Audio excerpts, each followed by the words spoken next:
짧은 행복. 그리고 첫째 날 낯선 영업방에서 밤새 뒤척이던 상옥은 아침 일찌감치 병원으로 갔다. 간밤에 바람소리가 심상치 않더니 나뭇잎들이 무수히 떨어져서 길에 수북히 쌓여 있었다. 새벽부터 환경미화원들이 나뭇잎을 빗자루로 쓸고 있었지만 쓸어낸 자리에 또 낙엽이 떨어졌다. 동이 트고 있었다. 밝아오는 햇살 속에서 낙엽은 반짝이 색종이를 뿌리는 듯 바람결에 흩날리면서 떨어지고 또 떨어졌다. 낙엽을 밟으며 병원 마당을 가로질러 병실에 들어섰을 때 수빈은 그때까지 잠을 자고 있었다. 밤잠을 설쳐낸 지 까칠한 얼굴로 아이들이 인사했다. 안녕하세요. 침대 앞에 나란히 서 있는 혜정과 두 동생의 얼굴에 걱정이 가득했다. 혜정아, 간밤에 별일 없었지? 네, 그런데 새벽에 통증이 왔어요. 그랬어? 요 며칠 안 아팠잖아. 통증이 아주 없진 않았지만 그렇게 심하지 않았어요. 그런데 오늘 새벽에는 안 그랬어요. 갑자기 아프다고 하시면서 많이 힘들어 하셨어요. 발작은 안 했지만 정신을 잃기도 하셨어요. 뭐? 정신을? 그래, 어머니는 언제 잠들었니?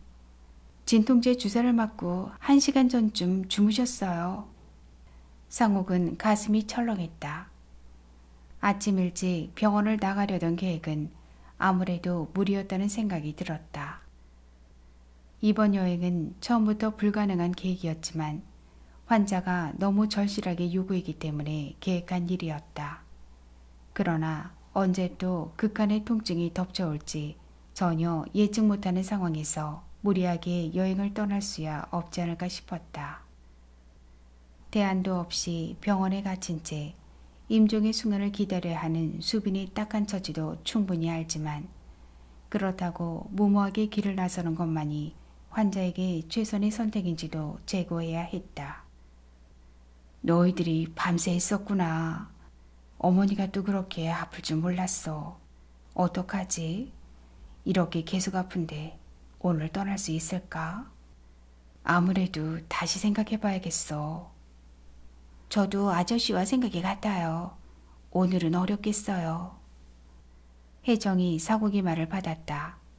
그렇지. 오늘은 어렵겠지.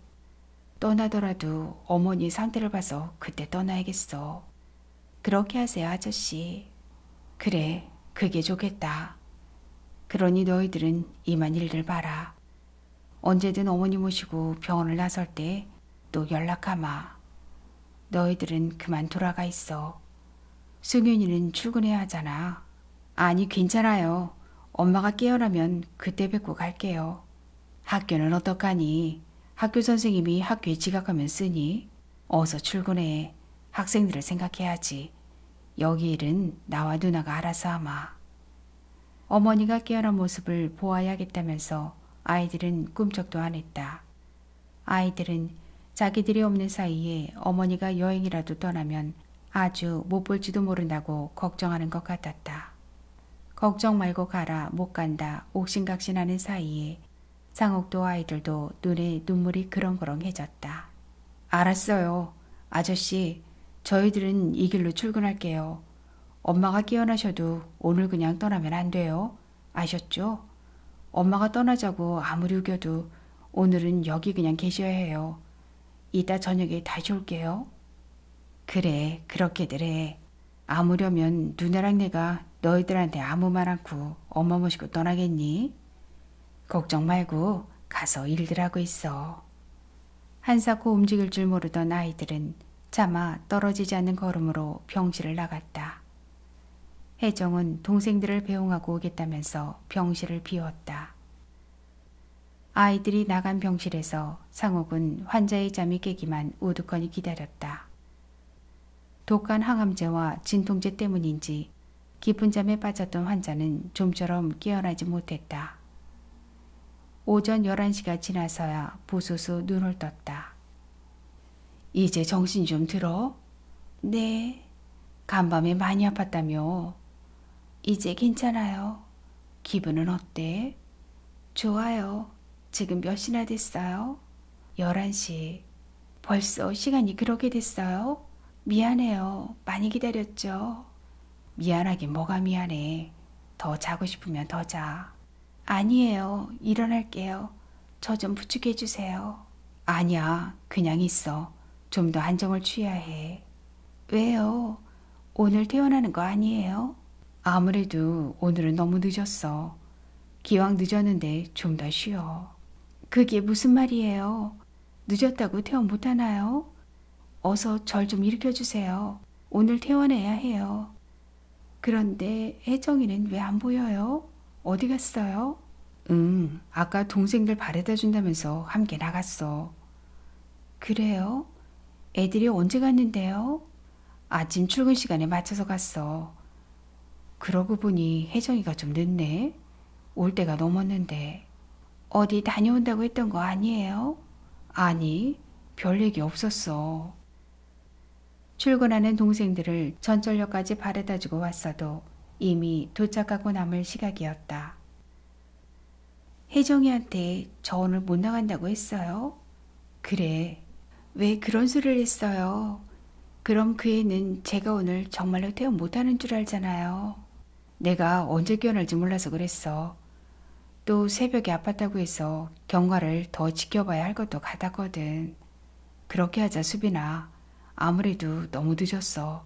오늘은 무리야. 수빈은 온몸에 힘이 빠지는지 긴 한숨을 쉬더니 갑자기 흐느끼기 시작했다. 자꾸 흐느끼는 수빈 앞에서 상옥은 가슴이 저릿했다. 무엇이라고 위로해야 좋을지 말이 궁할 따름이었다. 어떻게든 환자를 진정시켜야겠다고 생각했지만 아무 대책이 없었다. 진정해. 새벽에 통증이 와서 기력을 너무 소진했잖아. 그러니까 오늘 하루만 더 쉬면서 기력을 회복해서 내일 떠나자. 여태 기다렸는데 하루도 못 기다리니? 오빠, 전 괜찮아요. 퇴원할 수 있어요. 오늘을 제가 얼마나 기다렸는지 아세요? 오늘 퇴원시켜주세요. 병원에는 더 있기 싫어요. 하루가 아니라 1시간도 진저리가 나요. 정말 모르시겠어요? 그만 나가고 싶어요. 내 마음 나도 알아. 하지만 하루만 더 참아봐. 여태 기다렸잖아. 앞으로 몇 시간도 더 못 기다리니? 내 말대로 해. 내일 떠나자. 응? 수빈아, 아이들도 다들 그렇게 알고 출근했단 말이야. 이따 저녁에 너 보러 온다고 했어. 그런데 그때 네가 없으면 얼마나 놀라겠니? 내일은 틀림없이 출발할게. 걱정 마. 나 다 알고 있어요. 아무리 그래봐야 난 희망이 없어요. 곧 죽을 거예요. 병원에서 힘들게 치료받아도 더 이상 아무 소용이 없어요. 의사들이 열심히 해도 어차피 죽어요. 결국 죽는다는 것을 잘 알고 있어요. 그런데 왜 병원에 절 도와두세요? 병원에서 죽고 싶지 않아요. 소독약 냄새도 진저리가 나요. 항암주사는 또 얼마나 아픈 줄 아세요? 죽을 때 죽더라도 더 이상은 못 견디겠단 말이에요. 여기서 죽고 싶지 않아요. 단 하루를 살아도 좋아요. 맑은 아들을 보고 싶어요. 흙냄새도 맡고 싶어요. 오빠, 나 그렇게 죽고 싶어요. 그러니 제발 나 좀 여기서 꺼내주세요. 부탁이에요, 오빠. 퇴원시켜주세요. 여행 못 가도 좋아요. 집에라도 데려다 주세요, 오빠. 상옥은 자꾸 울먹이는 환자 앞에서 쩔쩔맸다. 새벽 통증에 시달릴 때 탈진한 몸을 좀 다스린 다음에 길을 떠나도 떠나야겠다고 생각했던 마음을 접어야 했다. 단 한순간도 병원에 갇혀 살기 싫다는 환자에게 병원보다 더 큰 고통이 없겠다는 생각도 들었다. 환자의 저토록 간절한 소망을 꺾고 병원에 굳이 남아있어 봐야 환자에게 아무런 도움이 못 되지 싶었다. 도움이 되기는커녕 오히려 해로울 수 있겠다는 판단도 했다. 의사의 의견을 들으면서 이런저런 정황을 따져보면 퇴원이 전혀 불가능했지만 막무가내로 병원을 떠나고 싶어하는 환자를 더 이상 말릴 수 있는 사람은 아무도 없어 보였다. 몸이 비록 고단하더라도 마음이라도 편하게 하면 그것이 더 좋은 치료가 되겠다는 마음이 들었다. 그래, 알았어. 오늘 퇴원하자. 혜정이가 돌아오는 대로 퇴원하자. 정말이에요? 그래, 퇴원해. 너희 그 고집 정말 못 당해. 옛날 그대로야. 미안해요, 오빠. 환자의 표정이 이내 밝아졌다. 오늘 퇴원하자는 말이 떨어지기가 무섭게 울음을 뚝 그쳤다. 눈빛이 환히 밝아오는 환자의 얼굴을 보며 상욱은 휴하고 한숨을 내쉬었다. 처음부터 병원에 안 가겠다고 고집을 부리던 사람을 굳이 설득해서 이곳에 입원한 지도 벌써 3개월이 넘었다. 그 사이 코를 찌르는 소독 냄새와 극한의 통증이 시달렸지만 몸을 회복하기는커녕 갈수록 더 악화되었다. 뼈를 깎는 치료를 받았지만 아무 효과도 없었다. 이젠 임종의 순간만 기다려야 한다. 지독하게 아프고 참기 힘든 항암 치료를 받으면서 병원에 갇힌 채 얼마나 답답했을까. 밖에 나가자는 그 말 한마디에 사람이 어쩌면 이렇게 달라지는가 싶으면서 눈시울이 뜨거워졌다. 그렇게 좋아? 네, 내가 지금 소풍이라도 가는 줄 아니? 그럼 아닌가요? 소풍도 대단한 소풍이잖아요. 하긴 그렇구나. 오빠, 난 여기서 나가고 싶어요. 할 수만 있다면 아주 멀리 떠나고 싶어요. 병원은 감옥이에요. 이 지독한 감옥에서 지금 당장 탈출해서 지구 저쪽 끝까지 도망치고 싶어요. 상욱은 퇴원하기로 마음먹었다. 그렇지만 여행을 떠나는 일은 망설여졌다. 일단 퇴원하고 오늘은 부평이 집에서 하루 묵으면 어떨까 싶었다. 아이들과 하루라도 더 지내고 내일 날이 밝으면 여행을 떠나기로 상욱과 수빈은 일정을 의논했다. 어쩌면 다시 못 오기를 떠나면서 그동안 살던 집에서 하룻밤을 보내며 아이들과 회포라도 풀어야겠다고 생각했다. 퇴원하는 길에 부평으로 가자는 상욱의 의견에 수빈도 찬성했다. 사실은 저도 그렇게 하려고 했어요. 집에 챙겨야 할 것도 있고 아이들에게 할 말도 있거든요. 마지막이 될지도 모르는데 내 손때가 묻은 집에서 하룻밤 보내고 싶었어요. 어서 집으로 가요. 혜정이가 오면 곧 떠나자. 오빠, 이엔 왜 이렇게 안 오죠? 혹시 어디 먼 데 갔어요? 글쎄, 올 시간이 넘었는데 이상하네. 조금만 더 기다려봐. 곧 오겠지 뭐. 수빈은 마음이 들떠 있었다. 침대에 앉아 초조하게 기다리는 눈치였다. 이애 어디 가는지 정말 모르세요? 기다리다 못해 나중에는 퇴근했다. 동생들 발에다 주고 온다고 나갔던 혜정은 병실을 나간 지 벌써 4시간이 더 지나도록 아무 기별이 없었다. 그때 병실 문이 열렸다. 기다리는 사람이 이제야 오는가 했는데 뜻밖에도 수빈이 병실로 성큼 들어섰다. 아침에 출근 안 했니? 이 시간에 어떻게 왔어? 상욱이 물었다. 출근했다가 휴가 내고 왔어요. 그래? 그런데 학생들은 어떻게 하니? 누가 가르쳐? 괜찮아요. 며칠간 다른 교사가 가르치기로 했어요. 막내야, 너 혹시 누나 어디 갔는지 아니? 이번에는 수빈이 물었다. 아니요, 모르는데요. 몰라? 너랑 같이 나갔다던데 아침에 누나가 어디 갔다 온다고 얘기 안 했어? 누나는 아무 소리 않고 이렇게 오래 병실을 비운 적이 없었어. 웬일이지? 무슨 사고라도 난 거 아닐까? 막내야, 누나한테 핸드폰 한번 해봐. 네. 승유는 양복 주머니에서 핸드폰을 꺼내 전화를 걸었다. 그때였다. 병실 한쪽 구석에서 전화벨 소리가 울렸다. 누나가 핸드폰을 놓고 나갔나 봐요. 막내는 핸드폰을 껐다. 거의 동시에 병실 한쪽 구석에서 울리던 전화벨 소리가 멎었다. 막내야, 내가 나가서 누나 좀 찾아볼래? 네, 엄마. 누나를 찾아보겠다면서 승유는 병실을 나섰다. 승유나, 잠깐만. 상욱이 따라 나섰다. 나하고 얘기 좀 할까? 나란히 병동 밖 마당으로 걸어나갔다. 병원 마당의 키 큰 나무들이 바람결에 나뭇잎을 떨구고 있었다. 낙엽이 쌓인 벤치로 천천히 걸어갔다. 여기 잠깐 앉을까? 네. 두 사람은 벤치에 앉았다. 누나가 지금 어디 가는지 정말 모르니? 승유는 가다부터 선뜻 대답을 못했다. 뭔가 알고 있는 눈치였다. 내가 알면 안 되는 일이야. 아무한테도 알리지 말라고 했어요. 누나가 그랬니? 네. 누나가 비밀로 하라고 동생에게 일렀다는데 더 이상 물어볼 수도 없었다. 혹시 병원비 때문에 어디 돈 꾸러 갔니? 그런 거야? 병원비는 어제 내가 다 계산했다. 어머니가 저렇게 기다리는데 어떡하지? 그래 좋아. 누난 언제쯤 오니?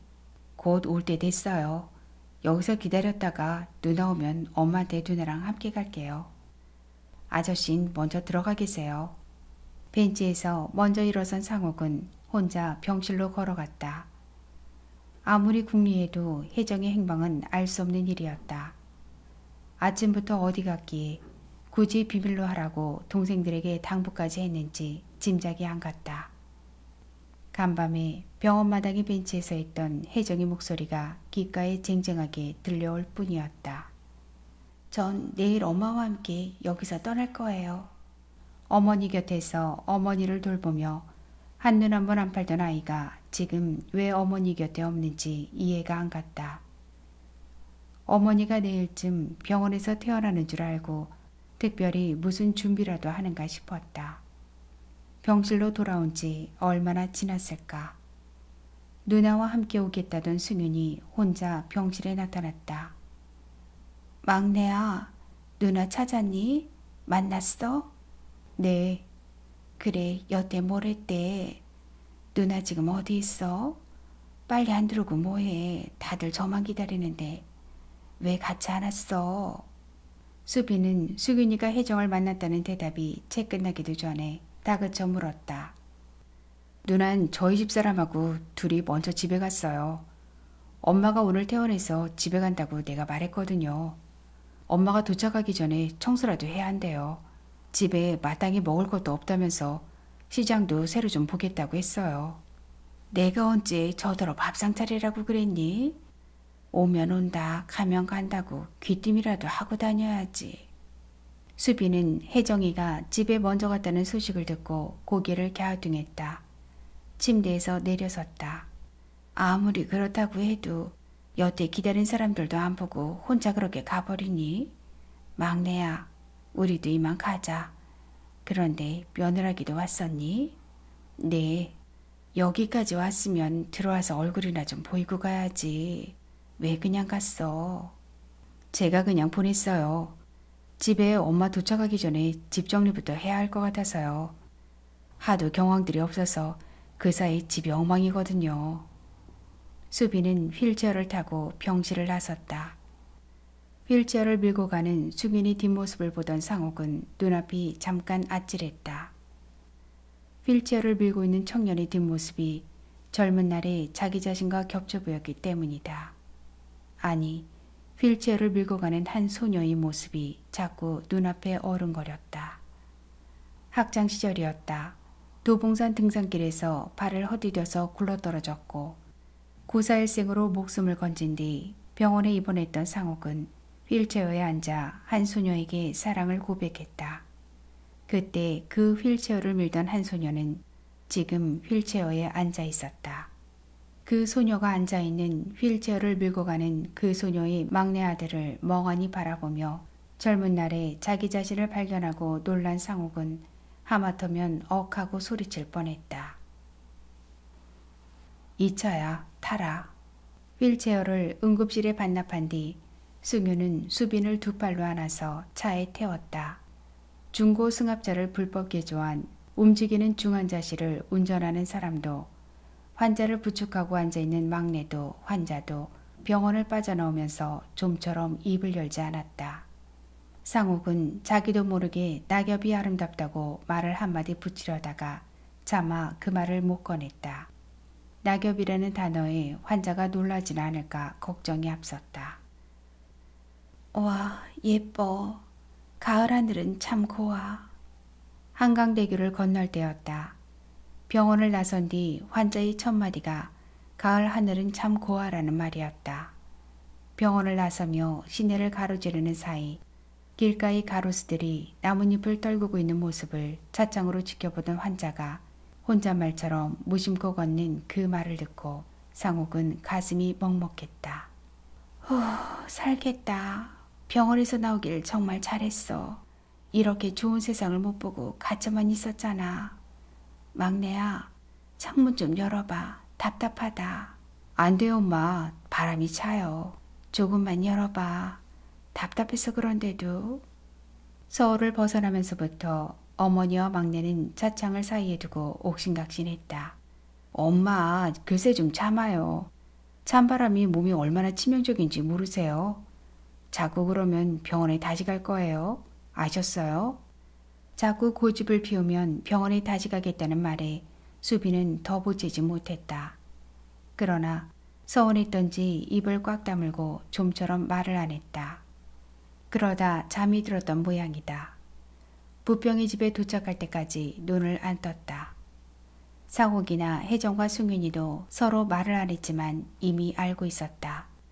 수빈이 오늘 부평집에 머물렀다가 떠나면 다시 돌아올 수 없다는 사실을 알았다. 하지만 아무도 포기하지 않았다.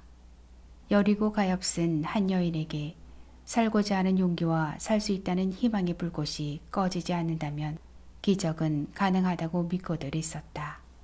기적이 있다면 그 기적이 자기의 어머니에게 그리고 자신의 첫사랑에게 일어나기를 모두 기다리고들 있었다. 그렇지만 현실은 피할 수 없을 듯 했다. 현실을 느낄 때마다 그들은 모두 어디 아무도 없는 곳에 가서 소리라도 지르고 통곡하고 싶었다. 아무리 통곡을 하고 몸부림을 쳐본들 아무 소용없는 줄도 알지만 울지 않고는 못 견딜 듯 했다. 이미 깜깜한 죽음의 터널 속으로 한 걸음씩 들어가고 있는 어머니를 보면서 아이들은 땅이 꺼지고 하늘이 무너졌다. 개조한 승합차가 동네에 들어섰을 때 저만치 가게 앞에 동네 사람들이 모였다. 이웃 사람들이 소식을 듣고 나와서 기다리고들 있었다. 아줌마 고생 많이 했죠. 얼굴이 너무 상했어요. 아주 반쪽이에요. 하늘도 무심하지. 병원에서 병만 키운 거 아니에요. 혜정이한테 소식 듣고 오늘 태어나는 줄 알았어요. 아주 태어난 거예요. 어서 오세요. 보고 싶었어요. 빨리 자리 털고 가게로 나오세요. 막내 승윤에게 안겨서 집에 들어가는 환자에게 이웃 사람들이 한마디씩 인사를 건넸다. 제가 너무 무리했나 봐요. 좀 쉬면 좋아질 거예요. 거봐요. 자식들 키운다고 몸만 망쳤잖아요. 그렇다고 그 자식들이 어머니 대신 아픕니까? 다 소용없는 짓이에요. 자기 몸은 자기가 챙겨야 해요. 이제라도 빨리 속도 차리고 기운도 차리세요. 집에 먼저 도착한 혜정에게 소식을 듣고 동네 사람들이 찾아왔다. 그런데 정작 혜정은 집 앞에 보이지 않았다. 승윤이 어머니를 부축하고 마당에 들어섰을 때에야 혜정은 작은 방에서 현관으로 나왔다. 혜정은 잠을 자고 있었는지 낯빛이 몹시 창백했다. 혜정아, 너 어디 아프니? 아니요, 괜찮아요. 방 청소하다 잠깐 누웠는데 그만 잠들었나 봐요. 그래? 수비는 아무래도 평소 같지 않은 혜정의 얼굴을 보며 고개를 갸우뚱했다. 환자를 뒤따라 마당에 들어온 사람들이 웅성거렸다. 이웃 사람들은 환자의 상태를 걱정하며 환자가 안방에 눕는 모습을 지켜보았다. 아줌마, 몸조리 잘해요. 또 보러 올게요. 수빈이 자리에 눕자 한 사람씩 돌아갔다. 지난 10년 남짓 사귄 이웃들이었다. 가게집을 하느라 이웃들과 얼굴을 자주 보기도 했지만 처음에는 손님으로 오다가 다음에는 단골로 오다가 나중에는 친구로 왔고 지금은 피를 나눈 형제처럼 지내는 사람들이었다. 이 동네 이 골목 이 집에서 어린 삼남매가 찢고 까불면서 컸다. 그리고 학교에도 다녔다. 이 집에 이 가게를 꾸려서 아이들에게 공부를 시켰고 막내는 결혼도 시켰다. 집안 구석구석과 집 바깥 이모퉁이 저모퉁이 시간의 온기가 묻어 있었다. 볼수록 정이 새로운 골목이었다. 비록 작은 집이었고 비좁은 골목에 가난한 사람들이었다. 하지만 10년 넘게 살림의 손때 묻은 작은 집과 우정의 온갖 마음이 서로 통하는 동네의 사람들이었다. 고단했던지 집에 도착해서 잠들었던 수비는 날이 저물 무렵에 부스스 깨어났다. 혜정이와 며느리가 부엌에서 밥상을 차리는 동안 수비는 휠체어를 타고 안방에서 나왔다. 집안 어느 한 구석 수빈의 손때가 안 묻은 곳이 없었다. 너무 분주하고 가난해서 앞만 보고 살았다.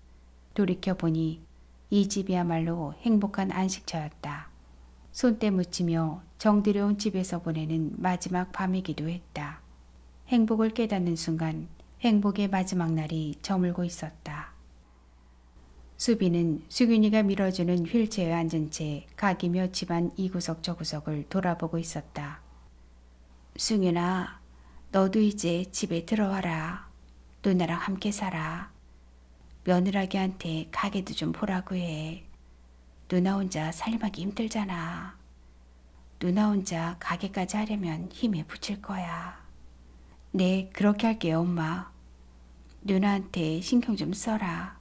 오늘 보니 누나의 안색이 안 좋아. 너도 봤지? 저러다 병나면 큰일이야. 나 없더라도 내가 꼬박꼬박 챙겨야 해. 어디 아프진 않은지 모르겠다. 너가 안 챙기면 누난 세상에 아무도 없어. 짝이라도 있으면 걱정이 덜 하겠는데 내가 바빠서 누나를 여태 결혼도 못 시켰구나. 이제부터 내가 좀 서둘러 봐. 누나도 결혼해야 하잖아. 네. 아무래도 내 누나가 좀 이상해.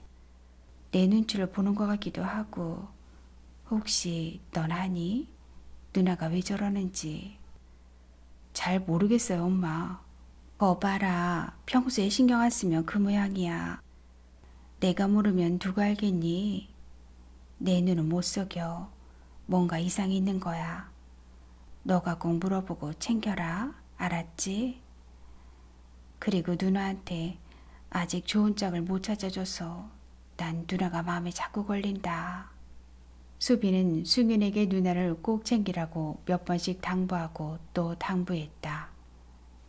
너희들한테 좋은 엄마는 되고 싶었는데 잘해주려고 노력은 했는데. 엄마, 왜 그런 말씀을 자꾸 하세요?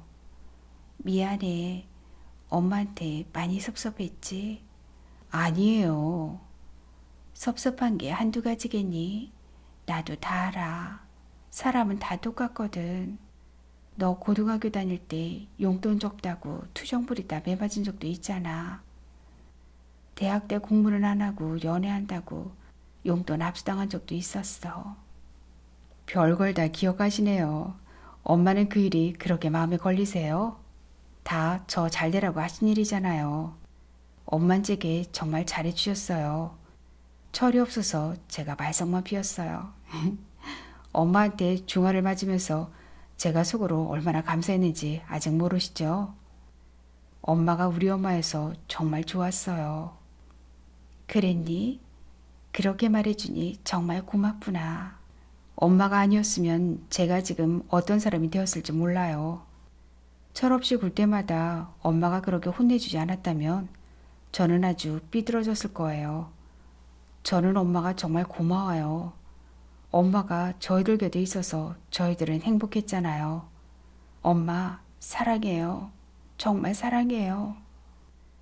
승윤이 울먹였다. 수비는 울먹이는 막내의 손을 꼭 잡아주었다. 막내야, 고맙다. 승윤은 휠체어 앞으로 다가서며 어머니 앞에 무릎을 꿇었다. 서로 마주보며 흐느껴 울고 있는 두 사람을 지켜보던 혜정과 며느리도 어깨를 들썩이며 눈물을 흘렸다. 승윤아, 엄마 모시고 방에 들어가자. 엄마가 힘들잖아. 혜정이가 동생을 불렀다. 네, 누나. 안방에 밥상이 차려졌다. 어머니, 모처럼 집에 오니 좋으시죠? 이쪽에 앉으세요. 며느리가 몸이 불편한 시어머니에게 아랫목자리를 권하고는 부엌으로 다시 나갔다. 모처럼 식구들이 집에 모여 식사를 하는 시간이었다. 수비는 딸과 며느리가 정성껏 준비한 음식들을 골고루 다 먹지 못했다. 죽 한 그릇을 천천히 먹을 뿐이었다. 식구들처럼 맛있는 반찬도 밥도 못 먹는 어머니 때문에 다들 조용히 숟가락을 들었지만 누구 하나 말을 못했다. 혜정아, 며느라기도 그만하고 들어오라고 해. 며느리가 물을 들고 들어와 자리를 잡았다. 수비는 식구들과 한자리에 모여 식사를 하고 있다는 사실 하나만으로도 기뻤던지 병원에서보다 죽을 더 많이 먹었다.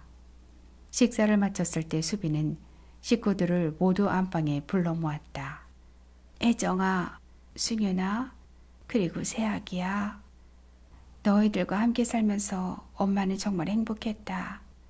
모처럼 이렇게 한자리에 모여보니 내가 얼마나 행복한 사람이었는지 새삼 알 것 같아. 너희들은 내 힘이었어. 너희들을 의지하고 살면서 난 정말 힘든 줄 몰랐어. 생각할수록 고맙구나. 하지만 이제 너희들과 맺은 인연도 다 되었는가 싶어. 모든 일에는 시작과 끝이 있고 사람은 만날 때가 있으면 반드시 헤어지는 때가 있거든. 그때가 온 거야. 그동안 내게 잘해준 너희들에게 내가 너무 부족했어. 그래서 미안하다. 엄마, 무슨 그런 말씀이 다 있어요.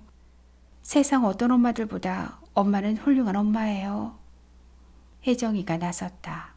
아니야. 아직 할 일이 많은데 너희들한테 다 떠넘기고 떠나야 하잖아. 정말 미안해. 엄마, 오갈 데 없는 우리를 이만큼 길렀잖아요. 엄마 안 계셨다면 우리들 지금 어떻게 됐을지 알 수 없어요. 그리고 엄마, 어디 못 돌아올 길 가세요? 곧 돌아올 거잖아요. 즐겁게 여행하고 돌아오세요. 하루빨리 건강 되찾아서 우리와 함께 사셔야 해요. 우릴 이만큼 기르느라 병까지 얻었는데 더 할 일이 뭐가 있다고 자꾸 그러세요. 이제부터는 우리 때문에 더 아프면 안 돼요. 이번엔 우리 차례잖아요. 우리 남매들에게도 엄마 모실 기회를 주셔야 하잖아요. 걱정 마세요. 여행하면서 좋아질 거예요. 다녀오시면 우리가 엄마를 편히 모실게요. 정말 그렇게 생각하니? 기특한 것. 내 마음이 참 예쁘구나. 그 마음 고맙게 받을게. 하지만 내 병은 내가 알아. 의사가 뭐라든 나는 틀린 것 같아. 어쩌면 다시 집에 못 돌아올 거야. 그래서 너희들한테 몇 가지 당부할 말이 있어. 혜정아, 장롱에서 내 서랍 좀 열어볼래? 그 안에 서류 가방 있을 거야. 그걸 가져와 봐. 수비는 차분한 목소리로 아이들에게 유언을 하고 있었다. 혜정은 어머니가 일러주는 대로 서랍 속에서 가방 하나를 꺼내왔다. 어머니는 가방에서 노란 서류 봉투를 꺼냈다. 봉투에는 4개의 비닐봉투가 들어있었다. 비닐봉투를 하나씩 꺼내어 아이들과 상옥이 앞에 밀어놓았다. 비닐봉투에는 통장과 도장이 각각 하나씩 들어있었다. 얘들아, 너희들이 독립하기 전에 내게 무슨 일이 일어나면 어쩌나 싶어서 준비했던 통장이야. 다행히 너희들이 다 어른이 될 때까지 별일이 없었구나. 엄마, 울지 마. 너희들이 자꾸 울면 내가 말을 다 못하잖니. 울지만 말고 내 말을 들어줘. 너희들한테 부탁이 있구나. 꼭 한 가지만 부탁한다. 가족은 세상 무엇하고도 바꿀 수 없단다. 형제는 자신의 수족이야. 알았지? 내 부탁은 그것 한 가지야. 내 말 가슴에 새겨두고 잊지 말거라. 얘들아, 너희들은 그렇게 할 수 있지? 네. 그리고 이 통장들 하나씩 받아둬. 비록 얼마 안 되는 돈이지만 이 엄마의 마음이야. 엄마가 너희들에게 줄 수 있는 것은 이제 다 주었구나. 적은 돈이지만 엄마의 마음이라 생각하고 받아줘. 엄마, 정말 왜 이러세요? 엄마. 방아는 금방 눈물바다를 이루었다. 그렇게 애통할 거 없다. 누구든 한 번은 죽어야 해. 조금 오래 살고 죽거나 조금 일찍 죽거나 마찬가지야. 난 너희들을 더 봐주지 못하고 떠나서 자꾸 걱정이다. 마치 남의 일처럼 담담하게 유언을 하는 어머니 앞에서 아이들은 눈물을 펑펑 흘렸다. 아니에요, 엄마. 저희들을 이만큼 길렀잖아요. 이제 저희가 엄마를 모실 차례예요. 그리고 무슨 염치로 저희가 이 돈 받겠어요. 이럴 순 없어요. 어머니 피와 땀을 먹고 자라는데 이 돈까지 챙길 수 없어요. 그냥 놓아두세요. 그리고 여행 잘 다녀오세요. 저희들도 엄마 모실 시간이 있어야죠. 엄마의 은혜를 얼마나 많이 입었는데 갚을 시간도 주셔야죠. 이 돈은 여행하셔서 어머니를 위해 쓰세요. 저희들은 못 받아요. 엄마. 혜정은 통장을 돌려주려고 했다. 동생들도 마찬가지였다. 엄마, 저희들 걱정 마시고 여행 잘 다녀오세요. 울먹이던 목소리는 이내 통곡으로 변했다. 세상에서 어머니의 마음을 알아주는 자식이 얼마나 있을까. 어머니의 유언이 너무도 뜻밖이었던지 아이들은 통장을 차마 받지 못한 채 어머니 앞에 엎드린 그대로 울고만 있었다.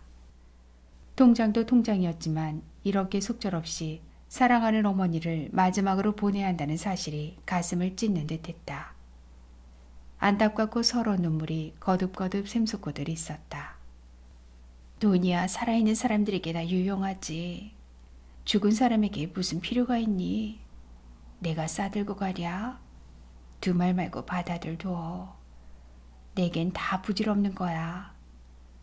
나하고 같이 사느라 너희도 고생 많았어. 나도 다 알아. 친엄마가 살아계셨으면 너희들도 남들처럼 더 잘 자랐을 텐데. 아무래도 많이 불편했지.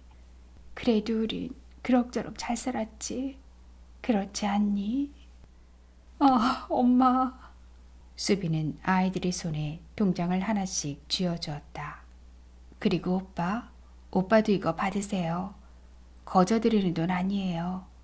이 집을 살 때 오빠가 주었던 돈이에요. 이자까지 쳐서 꼭 다 갖고 싶었어요. 그런데 많이 모자라요. 결국 빚도 못 갚고 가야 하나 봐요. 죽어서도 오빠에게 진 빚을 안 잊을게요. 평생에 저는 오빠에게 너무 무거운 짐이었어요. 너무 힘들게 해서 정말 미안해요. 내 마음이 편하다면 받을게. 상옥은 수빈이 건네는 예금 통장을 받았다. 받아라 못 받겠다. 옥신각신하면서 환자에게 여러 말을 시키고 싶지 않았기 때문이었다. 마치 유언을 하는 듯한 이 무거운 절차가 조금이라도 빨리 끝났으면 하는 마음이었다. 환자에게는 아무래도 힘겨운 절차였던지 수빈이 이마에 땀방울이 송글송글 맺혀 있었다. 얘들아, 이제 그만하자. 이러다 엄마가 지치겠어. 내일 먼 길 떠나자면 일찍 쉬어야 해. 혜정이가 먼저 일어섰다. 그래요, 엄마. 그만 쉬세요. 승유는 어머니를 자리에 다시 누였다. 환자가 잠을 청하는 모습을 지켜보던 식구들은 안방에 며느리만 남겨두고 모두 마루로 물러났다. 승윤아, 나하고 술 한잔 할래? 네, 아저씨. 상옥과 승유는 가게로 나왔다. 상옥은 가게에서 소주를 찾아내고 마른 오징어를 꺼냈다. 한 잔 받으세요. 너도 한 잔 할래? 네. 술을 못한다고 들었던 승유는 제법 술을 많이 마셨다. 술 못한다더니 술이 많이 늘었구나. 자주 마시니? 아니요, 잘 안 마셔요. 그래, 넌 술 좋아하지 마라. 난 좀 많이 마시는 편인데 그게 안 좋더라. 뭐든 적당히 해야지 과하면 탈이야. 술도 잘만 마시면 보약이야. 하지만 과하면 독이거든. 아저씨, 엄마 어떻게 해요? 엄마를 살릴 방법이 정말 없을까요? 어린 저희들 챙기느라 고생을 너무 많이 하셨어요. 철없는 저희들 때문에 아프신 거예요. 이제 저희가 엄마를 모시면서 살 수 있어요. 그런데 어머니는 떠나시겠다는 거예요. 저희들한테도 기회를 주셔야 하잖아요. 이대로는 못 보내요. 너무 억울해요. 그동안 단 한 번도 마음 편히 못 해드렸어요. 단 한 번도. 이대로 가시면 저희는 어떡하죠? 너희들 탓이 아니야. 모두 내 탓이야. 내 어머니 저렇게 된 것은 모두 나 때문이야. 너희들은 아무 잘못 없어. 하지만 어쩌겠니? 누굴 탓한다고 돌이킬 수 있니? 아니잖아. 기적이라도 바라니? 안타깝지만 이미 틀렸어. 너무 늦었어. 박복한 사람, 하늘도 무심하지. 늦었지만 마지막 남은 소원이라 들어줄 생각이야. 너 내 마음 알지? 어머니를 위해 지금 할 수 있는 최선은 그것밖에 없어. 다른 길이 없어. 아무쪼록 너희들이 잘 살아야 해. 그것이 어머니께 은혜를 갚는 일이야. 어머니께 받은 사랑에 조금이라도 보답하고 싶으면 너희 형제들의 의족에 살아야 해. 알겠니? 어머니를 모실 시간이 없었다고 하지만 말고 나중에라도 너희들이 잘 살아주면 그보다 더 큰 보은이 없어. 상옥과 승효는 주거니 받거니 소주 한 병을 모두 마셨다. 그만 일어나자. 내일 떠나려면 나도 쉬어야지. 네, 아저씨. 밤이 깊어가고 있었다. 날이 새면 수빈은 정든 집을 떠나야 했다. 언제 돌아올지 기약도 없이 떠나는 여행이었다. 상욱은 가게에 앉아 막내 승윤과 소주 한 병을 나눠 마시고 일어서다가 문득 궁금했다. 수빈이 가고 싶은 데가 대체 어딜까?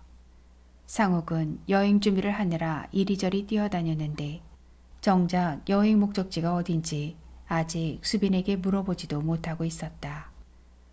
임종의 시간을 기다리는 한 생명이 이제 와서 과연 어느 곳을 저토록 가고 싶어 할지 궁리하다가 이내 잠이 들었다.